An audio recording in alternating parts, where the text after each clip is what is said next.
जनता को तेली पर भरोसा है और एक ऐसा सीट है जहां बिहार का पहला प्रत्याशी एक पार्टी द्वारा घोषित कर दिया गया, जबकि अभी तमाम राजनीतिक दल इस ऊहापोह में हैं कि उनके गठबंधन का स्वरूप क्या होगा, किस विधानसभा क्षेत्र में कौन प्रत्याशी होगा, अभी यह तय नहीं है। लेकिन बिहार का वह इकलौता विधानसभा क्षेत्र है जहां एक प्रमुख राजनीतिक दल द्वारा प्रत्याशी की घोषणा कर दी गई है मई में। आप यह वीडियो देख रहे हैं जुलाई में।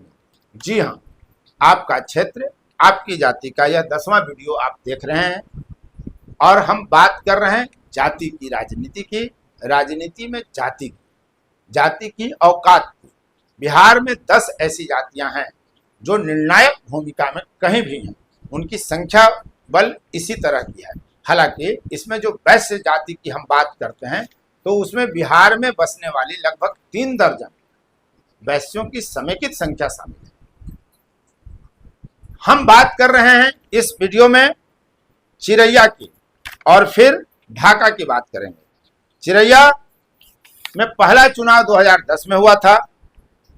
अभी तक 3 चुनाव में 1 बार भूमिहार और 2 बार तेली जीते हैं, लेकिन तीनों ही बार बीजेपी ही जीती है। इसलिए चिरैया को आप भाजपा का गढ़ मान सकते हैं। भाजपा यहां कभी नहीं हारी और दूसरे स्थान पर रहने वालों के साथ उनकी दूरी भी काफी कुछ रही है। तो 2010 में जब पहला चुनाव हुआ तो अवनीश सिंह चुनाव जीत गए बीजेपी से, जो जाति के भूमिहार हैं।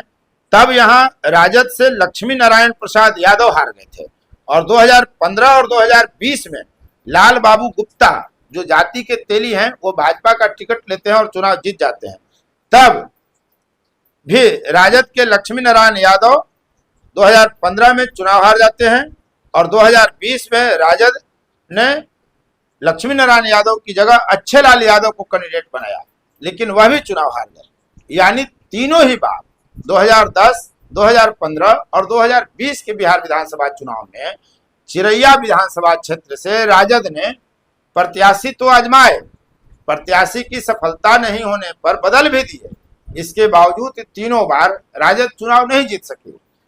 अब इसे ये समझ सकता है कि जो वैश्य है, जो तेली जाति है, उनकी बहुत उपस्थिति वहां दमदार नहीं है मतों के संख्या के आधार पर, लेकिन वो चुनाव जीतते हैं। पिछले वीडियो में हमने आपको बतलाया भी था कि वैश्य एक ऐसी जाति है जिस पर तमाम जातियों को भरोसा है, विश्वास होता है और वो ये मान कर चलते हैं कि वैश्य मतलब उदार मना, वैश्य मतलब सीधा साधा, वैश्य मतलब हम उनसे कोई भी काम करवा सकते हैं। और वैश्य में कोई जाति इतनी सशक्त नहीं है संख्या बल के आधार पर कि दूसरी 8-10 जातियां जो हैं उनके मुकाबले खड़ा हो सके। इसलिए जो वैश्य जाति का व्यक्ति विधायक बनता है या सांसद बनता है या किसी भी पद पर जनप्रतिनिधि निर्वाचित होता है, उसकी एक खासियत ये होती है कि उसकी संख्या बल में इतनी वो कमजोर होता है कि वो सभी जातियों को साधने की कोशिश निरंतर करते रहता है। कुछ जातियां तो बिहार में ऐसी हैं जो चुनाव अगर जीत गए उसके व्यक्ति, तो बाकी जातियों को, यानी अपनी जाति और एक आध और जिनसे समीकरण उनके जीत वाली बनती हो, उसके अलावा बाकी जातियों की खैर मकदम नहीं करती, उनका स्वागत नहीं करती, उनको बहुत भाव नहीं देती, उनके हाल पर उनको छोड़ देती हैं, उनके विकास की बातों को भी अनसुना कर देती हैं। ऐसी जातियां भी बिहार में हैं। आप आउटसाइड पार्टनर जो हैं, फोर्थ न्यूज के जो दर्शक हैं, बखूबी समझ रहे हैं। तो चिरैया की यही स्थिति 3 चुनावों में रही है। यानी राजद प्रत्याशी तो बदलती रहे लेकिन जीत नसीब नहीं हुआ। अब आगे अगर आप देखेंगे तो यहाँ 3,05,890 मतदाता 1 जनवरी 2025 को बिहार निर्वाचन आयोग द्वारा जारी संख्या के अनुसार है। इसमें महागठबंधन फोल्डर में यादव और मुस्लिम को अगर आप देखेंगे तो उनकी संख्या 74,000 है। यानी जिताऊ संख्या है, मामूली संख्या यह नहीं है 74,000, जिसमें 29,000 यादव और 45,000 अकेले मुस्लिम शामिल हैं। इसके बावजूद बीजेपी का जीतते रहना 3 चुनाव से और भूमिहार के बाद फिर तेली का जीतते रहना, यह साधारण बात नहीं है। यह बताता है कि समाज में इस नेता के, लाल बाबू गुप्ता की स्वीकार्यता बढ़ रही है। अब 2025 में क्या बीजेपी इनको बदलेगी, दूसरा प्रत्याशी लाएगी, ये देखना दिलचस्प होगा। बहरहाल जब प्रत्याशी तय हो जाएंगे तो आप जाति के आधार पर जोड़ घटाव कर पूर्वानुमान लगा सकते हैं। इतनी जाति की संख्या और हम उनका समीकरण आपको अवश्य बतला देते हैं। अब एनडीए फोल्डर की अगर बात हम करते हैं तो यहाँ मात्र 49,000 सवर्ण हैं, जिसमें 22,000 राजपूत, 11,500 भूमिहार और 15,500 ब्राह्मण हैं। कुर्मी 15,000, पासवान 23,000 और वैश्य 18,000 है। अगर इन सबको हम जोड़ लें तो 1,05,000 लगभग एनडीए फोल्डर में जातियां हैं। यानी अगर जातियों के आधार पर देखेंगे तो वाकई राजद यहाँ कमजोर दिखता है। और राजद के फोल्डर में जो यादव और मुस्लिम का मतदाता हैं उनसे लगभग 30,000 अधिक एनडीए फोल्डर में मतदाता हैं। इसके अलावा फिर कुशवाहा 10,000 हैं, 17,000 रविदास हैं। तो ये जो 17,000 मतदाता हैं ये भी निर्णायक है। यानी इसे आप ऐसे भी देख सकते हैं कि राजद के साथ दूसरी जातियां जुड़ने से शायद हिचकती हैं, परहेज करती हैं। इसके बावजूद कि तेजस्वी यादव लगातार A to Z की बात करते हैं, सबकी बात कर रहे हैं और कई जातियों को, यादव मुस्लिम के अलावा अन्य जातियों को भी वो साधने की कवायद लगातार कर रहे हैं। इसके बावजूद चिरैया का संदेश जो है वो समझा जा सकता है कि क्या है। अब हम बात करते हैं ढाका की। बांग्लादेश में भी ढाका है, हम उस ढाका की बात नहीं कर रहे हैं, ये बिहार के ढाका की बात कर रहे हैं। यहाँ पहला प्रत्याशी अभी घोषित हो गया, जबकि तमाम राजनीतिक दल इस ऊहापोह में कि उनको सीट कौन कौन सी मिलेगी। आपने देखा है कि कई कई स्तर की सीटें चिन्हित की गई हैं। ए सीट जहां मैं जीतते रहा हूं, बी सीट जहां जीतने की संभावना है, सी सीट जहां कभी जीते ही नहीं। तो इस तरह से स्तर पर राजनीतिक दल अपने अपने लिए सीटें चयनित कर रहे हैं। अभी गठबंधन का स्वरूप तय नहीं है, लेकिन AIMIM के असदुद्दीन ओवैसी ने 5 मई 2025 को ही एक हिंदू प्रत्याशी को ढाका से घोषित कर दिया है, जिनका नाम राणा रणजीत सिंह है। वे चुनावी तैयारी में लग गए हैं। बाकी प्रत्याशी कौन होंगे अभी धीरज रखिए, वक्त में पर आएगा कि कौन क्या है। इस विधानसभा क्षेत्र से ऐसा विधानसभा क्षेत्र है जहां 1952 से 2020 तक 18 बार हुए चुनाव में 8 बार यहां से मुस्लिम चुनाव जीतता है, जिसमें 6 बार कांग्रेस का प्रत्याशी रहा है और सभी 6 बार मुस्लिम ही कांग्रेस से जीते हैं। सीपीआई से 1 बार मुस्लिम प्रत्याशी यहां जीता, राजद से भी मुस्लिम 1 बार यहां का विधायक बने।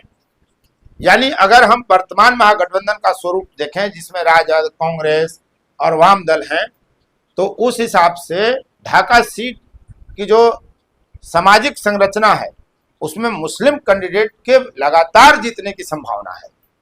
लगातार, चूंकि सारा जो महागठबंधन है उसमें अभी तक जो वहां कांग्रेस जीतती रही, सीपीआई जीतती रही, राजद जीतती रही, सभी एक साथ आ जाए तो इनकी संभावना अधिक है। इसके अलावा अगर आप हम देखते हैं तो पीएसपी, जेएनपी, बीजेपी, निर्दलीय से हिंदू जीतते रहे हैं। राजद से 3 बार लगातार मनोज कुमार सिंह एमएलए बने जो हिंदू थे। इतिहास अगर देख लें तो 1952, 1957 और 1969 में कांग्रेस के मसूदुर रहमान जीते, जबकि 1962 में सीपीआई से नेक मोहम्मद चुनाव जीतते हैं। 1967 में पीएसपी से सत्यनारायण शर्मा जीतते हैं, यानी आज़ादी के बाद पहला ऐसा चुनाव जब हिंदू जीता। 1972 में फिर हाफिज इंद्रिस अंसारी कांग्रेस से जीतते हैं। 1977 में जेएनपी से सियाराम ठाकुर जीतते हैं और 1980, 1985 में लगातार 2 बार मोतीउर रहमान कांग्रेस से यहाँ विधायक बनते हैं। 1990 से बीजेपी के अवनीश कुमार सिंह जो जाति के भूमिहार हैं वो चुनाव जीतते हैं। 1995 में भी अवनीश चुनाव जीतते हैं। वर्ष 2000 में राजद के मनोज कुमार सिंह, 2005 के फरवरी में और अक्टूबर में भी मनोज कुमार सिंह राजद से जीतते हैं। 2010 में पवन जायसवाल निर्दलीय जीतते हैं और 2015 में फिर राजद के फैजल रहमान चुनाव जीत जाते हैं। लेकिन 2010 में जीते पवन जायसवाल को बीजेपी अपना प्रत्याशी बना देती है और वो चुनाव जीत जाते हैं। मैं कहता हूं ना कि विचारधारा कहीं नहीं है, जो लोग बोलते हैं हमको आपको बेवकूफ बनाते हैं। अब अगर जाति की बात हम कर लें तो यहाँ जो कुल मतदाता संख्या है वो 3,33,645 है महागठबंधन के फोल्डर में 20,000 यादव, 38,000 मुस्लिम यानी 58,000 मतदाता है, जबकि एनडीए के फोल्डर में सवर्ण मतदाताओं की संख्या 31,500 है, जिसमें राजपूत 8,000, भूमिहार 5,500 और ब्राह्मण 18,000 शामिल है। अब इसमें हम 15,000 कुर्मी, 25,000 पासवान और 24,000 वैश्य को जोड़ते हैं। वैश्य को भाजपाई माना जाता है, पासवान को चिराग पासवान के कारण एनडीए गठबंधन के फोल्डर में रखा जाता है और कुर्मियों को माना जाता है कि नीतीश कुमार इधर है, कुर्मी उधर है, फिलहाल वो एनडीए में है। ऐसे में लगभग 95,500 वोटर एनडीए फोल्डर में हैं जाति के आधार पर, जो महागठबंधन से काफी अधिक है। इसके अलावा कुशवाहा 17,000 और रविदास 23,000 हैं। यानी जाति के फोल्डर के आधार पर अगर देखेंगे तो ढाका में एनडीए काफी सशक्त है और शायद वो परिणाम में भी परिलक्षित होता है। तो 2025 के बिहार विधानसभा चुनाव में क्या होगा, जब प्रत्याशियों की सूची सामने आ जाएगी तो आप जो मतदाता हैं वहां के आराम से तय कर सकते हैं जाति की संख्या को कैलकुलेट करके कि किसका पलड़ा कितना भारी होगा, किसका पलड़ा कितना कमजोर दिख रहा है। इसलिए कि जब तक आप जातीय आधार पर समीकरण का गुना भाग नहीं निकालते हैं, जोड़ घटाव नहीं करते हैं, तब तक बिहार की राजनीति में समझना मुश्किल है कि जीतता हुआ कौन दिख रहा है और हारता हुआ कौन कितना दिख रहा है। हालांकि चुनाव परिणाम बहुत कुछ पर निर्भर करते हैं, सिर्फ जातीय जन समीकरण पर ही नहीं, लेकिन प्रायः 243 सीटों में 200 सीटों पर आप डंके की चोट पर कह सकते हैं कि जाति ही प्रभावकारी भूमिका में होती है। विधायक कौन बनेगा, कौन नहीं बन सकेगा, ये तय करने में। अब तक इस वीडियो में बने रहने के लिए आपको बहुत बहुत धन्यवाद। यदि अब तक आपने फोर्थ व्यूज को सब्सक्राइब नहीं किया तो यूट्यूब पर जाएं, सर्च करें और फोर्थ व्यूज को सब्सक्राइब करें, ताकि आपकी पसंद का वीडियो सबसे पहले आप तक पहुंचे। इस विधानसभा चुनाव में 2025 में जो होना है उसके लिए जबरदस्त तैयारी है और सभी 243 सीटों पर जातीय समीकरण क्या है हम वही आपको बताने के लिए लगातार प्रयास कर रहे हैं।